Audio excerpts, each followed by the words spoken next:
Hello साथियों, कैसे आप सब। मैं आप सभी का स्वागत करता हूं एग्ज़ाम पॉइंट चैनल पे। तो चलिए आज का सेशन स्टार्ट करते हैं। जो आज का सेशन होने वाला है दोस्तों, वो है एक टॉप 30 क्वेश्चंस के ऊपर जो कि एसएससी हर किसी एग्ज़ाम्स के अंदर पूछे जाते हैं बेसिकली। और जो आज का पैटर्न है वो एडिक्विटी बेस्ड है। तो देखते हैं किस तरीके के क्वेश्चन है। तो चलिए सेशन को स्टार्ट करते हैं। तो दोस्तों, जैसे कि पहला क्वेश्चन, निम्नलिखित में से कौन सा शब्द 1975 में भारतीय संविधान की प्रस्तावना में शामिल नहीं किया गया था। तो वो कह रहा है कि ऐसा कौन सा शब्द है जो भारतीय संविधान की प्रस्तावना यानी कि प्रीमेबल जिसे बोलते हैं। ठीक है दोस्तों, इंग्लिश में क्या बोलते हैं, प्रीमेबल। और ये किस आर्टिकल के अंदर आती है, आर्टिकल 1 के अंदर आती है। ठीक है, हर क्वेश्चन से जो भी फैक्ट्स बनेंगे मैं साथ में आपको एक्सप्लेन करना चलूँगा। ठीक है, तो 1975 में कौन सा शब्द नहीं जोड़ा गया था यानी कि नहीं था, इंटीग्रिटी, अखंडता। ठीक है, अगला क्वेश्चन दोस्तों, भारतीय संविधान का कौन सा अनुच्छेद यह निर्धारित करता है कि राज्य के नीति निर्देशक सिद्धांत या तत्व किसी भी न्यायालय द्वारा परिवर्तनीय नहीं है। तो ऐसा कौन सा आर्टिकल बताता है, आर्टिकल 37 बताता है। ठीक है, यानी कि इसका मतलब क्या है दोस्तों, सबसे पहले तो हम देख लेते हैं डीपीएसपी की बात हो रही है। ठीक है, जिसे हिंदी में क्या बोलते हैं, राज्य के नीति निर्देशक तत्व बोलते हैं। तो डीपीएसपी की फुल फॉर्म भी पूछ लेता है कभी कभार एग्जाम के अंदर। तो क्या होता है, directive principle of state and policies. ठीक है, तो इस चीज़ को भी आप याद रखेंगे। ठीक है, और दूसरा आपसे पूछ लेगा कि जो डीपीएसपी है वो किस आर्टिकल से लेकर किस आर्टिकल के अंदर क्या आता है। तो आर्टिकल 36 से लेकर 51 तक यानी 36 से लेकर 51 तक डीपीएसपी के बारे में वर्णन किया गया है संविधान के अंदर। ठीक है, और इसको किस देश से अडॉप्ट किया गया ये भी पूछ लेता है। आयरलैंड के कॉन्स्टिट्यूशन यानी कि आयरलैंड के संविधान से हमने अडॉप्ट किया है इसे। ठीक है, तो 37 का बेसिकली मतलब क्या होता है, यानी कि जैसे कि आप सभी जानते हैं फंडामेंटल राइट, जिसे फंडामेंटल मूल अधिकार बोलते हैं हिंदी में, मौलिक अधिकार। तो उसका मतलब क्या है, जैसे कि किसी भी नागरिक के साथ उसके अधिकारों के प्रति उल्लंघन किया जा रहा है तो उस न्यायालय में जाके उच्चतम न्यायालय जो होता है, सर्वोच्च न्यायालय में जाके उसके खिलाफ अपील कर सकता है कि मेरे जो अधिकार है उनके साथ छेड़छाड़ हो रही है किसी भी तरीके से। तो लेकिन ये जो है ये परिवर्तनीय नहीं है, लेकिन वो परिवर्तनीय है। तो यही इस माध्यम से समझाना जाता है कि राज्य के नीति निर्देशक तत्व जो है वो किसी भी न्यायालय में परिवर्तनीय नहीं है, यानी कि उसके खिलाफ आप क्लेम नहीं कर सकते किसी को, उसके लिए आप शिकायत नहीं कर सकते किसी भी न्यायालय में या कोर्ट में जाके। तो ठीक है दोस्तों, इतना है। So option number C will be the right answer. आगे बढ़ते हैं। अगला क्वेश्चन है दोस्तों, समान नागरिक संहिता किस राज्य में लागू थी, यानी कि वो पूछ रहा है सबसे पहले जो है किस राज्य में लागू थी। तो सबसे पहले किस में राज्य में लागू थी दोस्तों, गोवा के अंदर। ठीक है, और ये आर्टिकल 44 के अंतर्गत यूनिफॉर्म सिविल कोड के बारे में बताया गया है। और रिसेंटली कौन से स्टेट ने इसे पारित किया है, तो ये भी पूछ लेगा आपसे क्योंकि ये रिसेंटली करंट अफेयर का क्वेश्चन है। तो उत्तराखंड ने इसे क्या किया है, रिसेंटली समान नागरिक संहिता वाला स्टेट बन चुका है। आगे बढ़ते हैं दोस्तों, लोकसभा के निर्वाचित सदस्यों की अधिकतम संख्या कितनी है। तो चलिए लोकसभा के बारे में देखते हैं। आप सभी जानते हैं लोकसभा का गठन कब हुआ था, 1951 से 52, या कुछ में क्या लिखा है 52 से 53। ठीक है, तो आप बेसिकली 1951 से 52 वाला मानेंगे। ठीक है, तो इसका मतलब क्या है, 1951 से 52 में जब पहली लोकसभा बनी थी तो उस समय लोकसभा की सीट्स कितनी थी, टोटल 500 यानी कि 500 सीट्स थी। तो उसके बाद जैसे जैसे अमेंडमेंट होते गए, संविधान संशोधन होते गए, तो उसके बाद 525 हुई।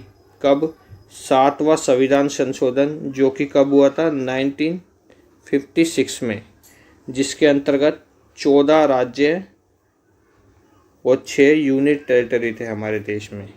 ठीक है, उसके बाद क्या हुआ दोस्तों, फिर 525 से बढ़कर ये कितनी हो गई, 545 हो गई। कब हो गई, 1973 और 31वां कॉन्स्टिट्यूशनल अमेंडमेंट के तहत ये 545 हो गई। फिर उसके बाद ये 550 हो गई। ठीक है, 1987 में। तो इस तरीके से आप ये सीट्स भी याद रखेंगे। लेकिन वो पूछ रहा है इलेक्टेड मेंबर कितने हैं, यानी कि निर्वाचित सदस्यों की संख्या कितनी है, तो वो 545 है। और यदि क्वेश्चन ऐसे लिखा होता लोकसभा के सदस्यों की अधिकतम संख्या कितनी है, तो आपका आंसर राइट होता 550। ठीक है दोस्तों, चलिए आगे बढ़ते हैं। तुर्की किसके बीच स्थित है, तो तुर्की किसके बीच स्थित है दोस्तों, basically option number second will be the right answer, काला सागर और भूमध्य सागर के बीच। और तुर्की का आप सभी जानते हैं अभी रिसेंटली नाम भी चेंज हो गया, तो तुर्की का नया नाम क्या है, तुर्की है। ठीक है दोस्तों, आगे बढ़ते हैं। संविधान के किस अनुच्छेद में स्वतंत्रता का यानी कि धार्मिक स्वतंत्रता का अधिकार का उल्लेख किया गया है, थोड़ा ट्रांसलेट मिस्टेक है तो आप ध्यान से पढ़ेंगे। धार्मिक स्वतंत्रता के अधिकार के बारे में कौन से आर्टिकल के अंदर वर्णन किया गया है, तो आर्टिकल 25 से 30 यानी कि 25 से 30 के बीच में बताया गया है कि धार्मिक स्वतंत्रता का अधिकार है। और पहला जो है इसमें क्या है, राइट टू इक्वलिटी, जिसे हम क्या बोलते हैं, समानता का अधिकार। ठीक है, इस तरीके से आप पढ़ेंगे।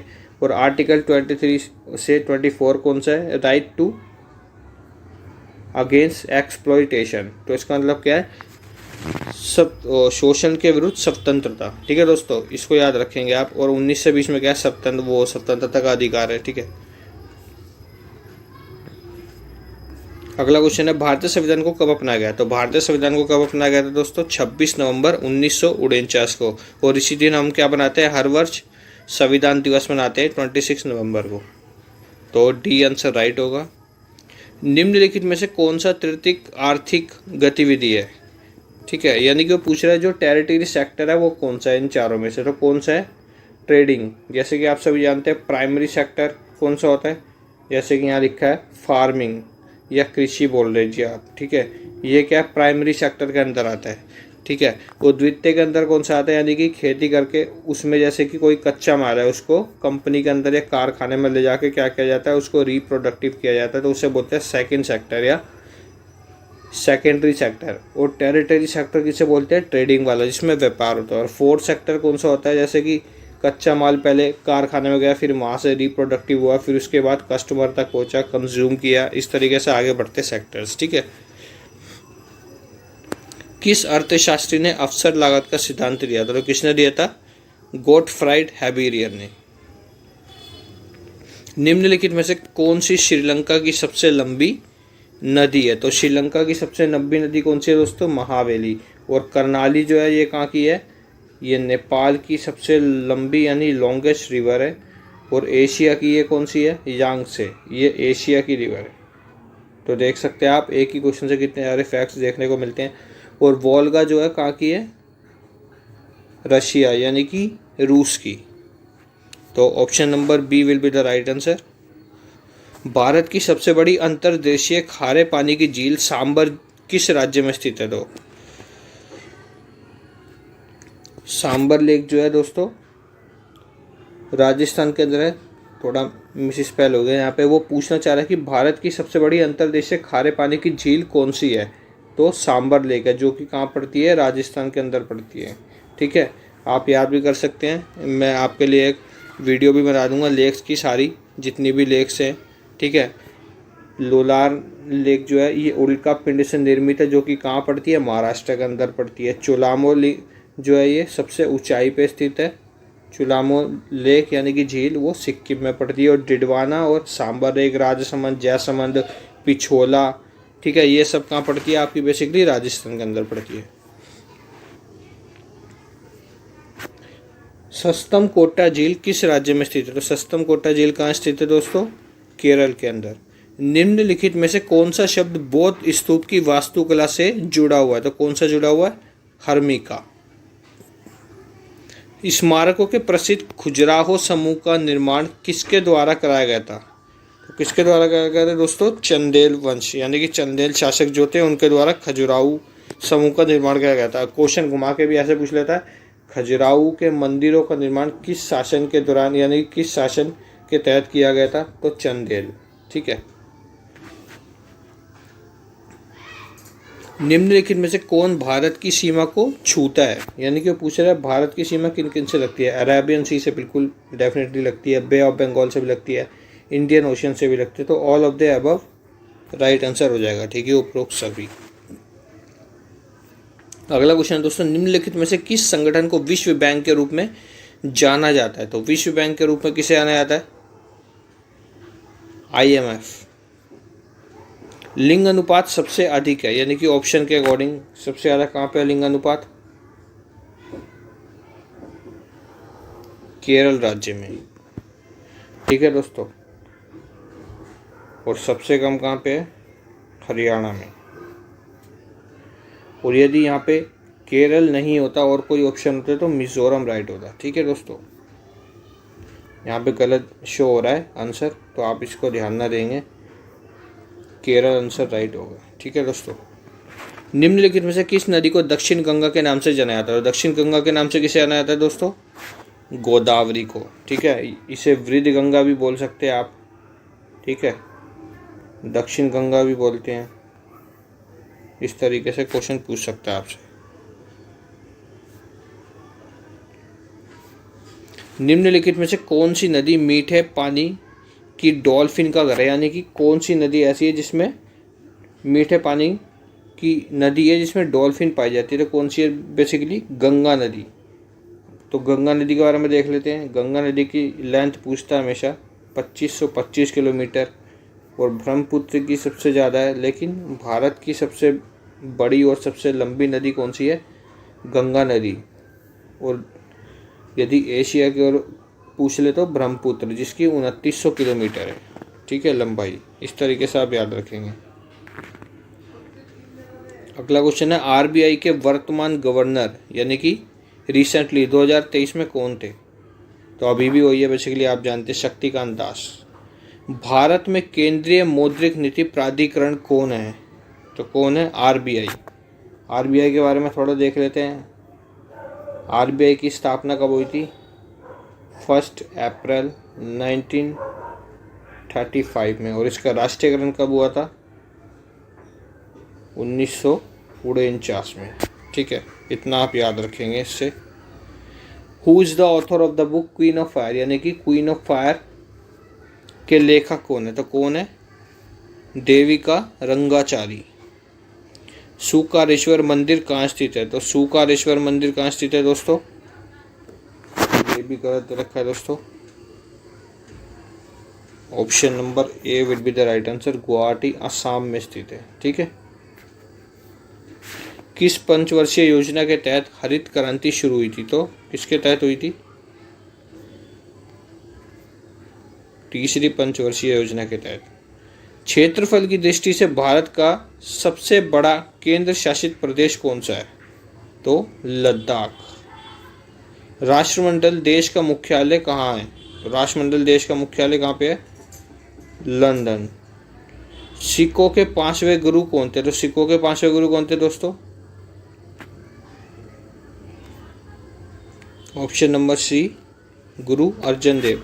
और फर्स्ट आपको पता ही है, गुरु नानक जी। 10वें गुरु गोविंद सिंह जी।